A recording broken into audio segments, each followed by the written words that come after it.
The world of work is changing. There are now more ways than ever to make a living, mostly thanks to the internet. In New Money, we take a look inside these new digital industries and speak to some of the people who have turned them into a full-time job. In this episode, I meet a podcaster and crypto investor who's now the proud owner of this non-league football club.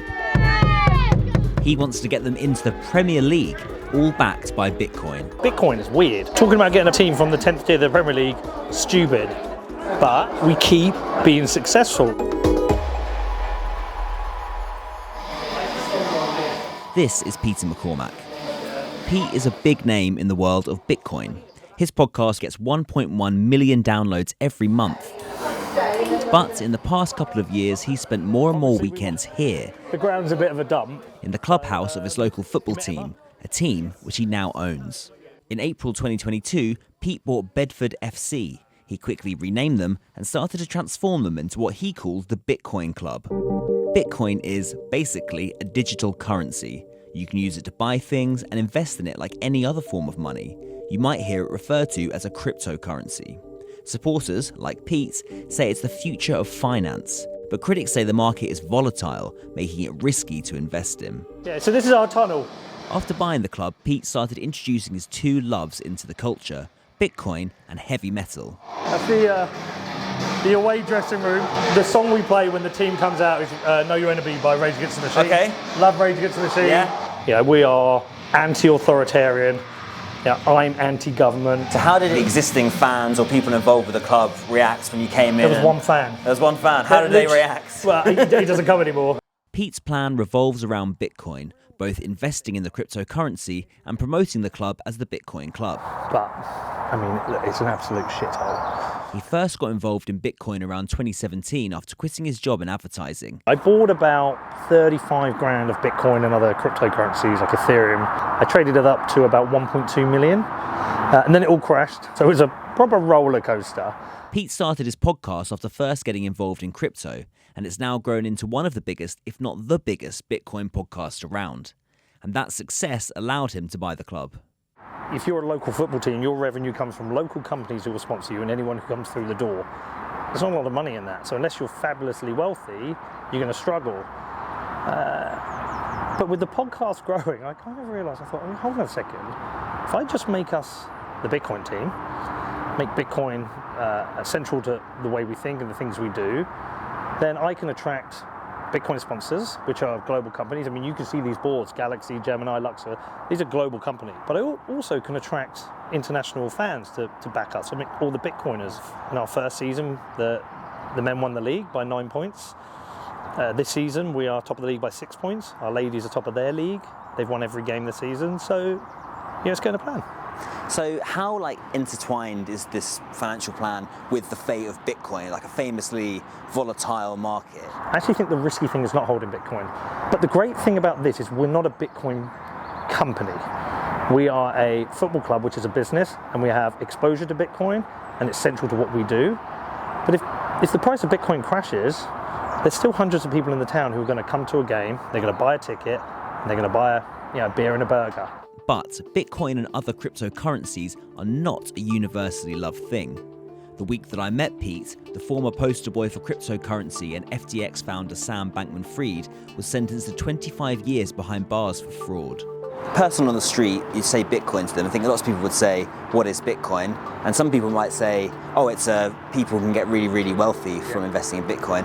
But another group might say, it's a scam. If they say Bitcoin is a scam, I'll just say, well, what is a scam? If they say FTX, I'll say, well, FTX was a scam. Not Bitcoin. Bitcoin didn't do that. That was an individual. I noticed on your website you've got a section saying why you shouldn't buy Bitcoin. Why you shouldn't buy Bitcoin? Yeah, because in football, everyone's saying, oh, you're just trying to scam people. I was like, you're just trying to make people buy Bitcoin. I'm not. Now we're going to set up the merch stand. You can pay for your food and drink in Bitcoin at the club, as well as buy merch both here and online. That goes into what Pete calls a Bitcoin treasury, which they treat as basically a savings account. Do you sell more stuff on the day or on the internet to avoid fans? Yeah. First game of the season, we'll always sell loads. Just reading about Real Bedford, it sounds like a very futuristic football club. Hello to the TV. Hello everyone, how is everyone? But when you come here on a match day, it's actually like going to any non-league game. Obviously, you're saying hello to everyone. You've got your sister, your dad works here, brother. It seems like a very family thing, and those ways of things you associate with non-league football a lot. But then there's the other side of it, which is the heavy metal, the skull and crossbones, the Bitcoin, the merch. Yeah. Like there's two kind of separate things going on here, it seems like. But there's a third thing. There will be a group of people come 3 o'clock in Minneapolis, Los Angeles, Sydney, who log into our website to watch the game. 200-300 people from around the world. I'll show you. We even have here we go, look at this. Going to Telegram, Real Bedford FC. This is all the fans talking about the game beforehand. Right, and they're engaged with it. They know what's going on. Yeah. Come on, Real Bedford. From you getting the club when you first bought it to now, how much money has been pumped in, and how much has that been your own personal money, and how much has that been investment? Actual day-to-day operation of the club, I put 0 in. My intention is to do this without putting any in. I want this to be a sustainable football club. 492,000 was a turnover. We made 99,000 profit. Now, it's an expensive club to run at this level, because everyone at this level will go, how are you bringing that much money in and how are you spending that much? Well, we bring a lot in because of sponsorships, but we stream all the games. That's £60,000 a year. We bought all the youth team kits. That's 50,000. We're investing in ladies football. The grounds had a bunch of infrastructure work, so we're an expensive thing to run. As kickoff approached, Pete spoke to the team before taking his spot in the stand. Come on, Bankman!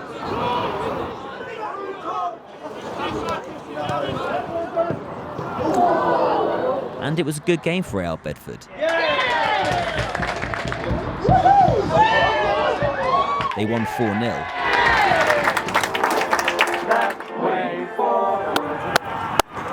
Lads, well done. Pete calls himself the budget Ryan Reynolds. Should have got it. And he seems sincere when he says his ultimate goal is to make it to the Football League and eventually the Premier League. But that's expensive. I think from here into the Football League, it's probably a 10 million investment. A few weeks after I visited the club, Real Bedford announced a huge investment from Cameron Tyler Winklevoss. Best known for their involvement in the early days of Facebook and the starring role in the social network, the twins now run cryptocurrency exchange Gemini. Forbes magazine says they're worth billions. And they've now pumped nearly £4 million worth of Bitcoin into Real Bedford FC. 10-15 years ago, this story probably wouldn't exist. Pete is a crypto investor turned podcaster, two formerly fringe industries which have turned into lucrative full-time jobs in the past decade.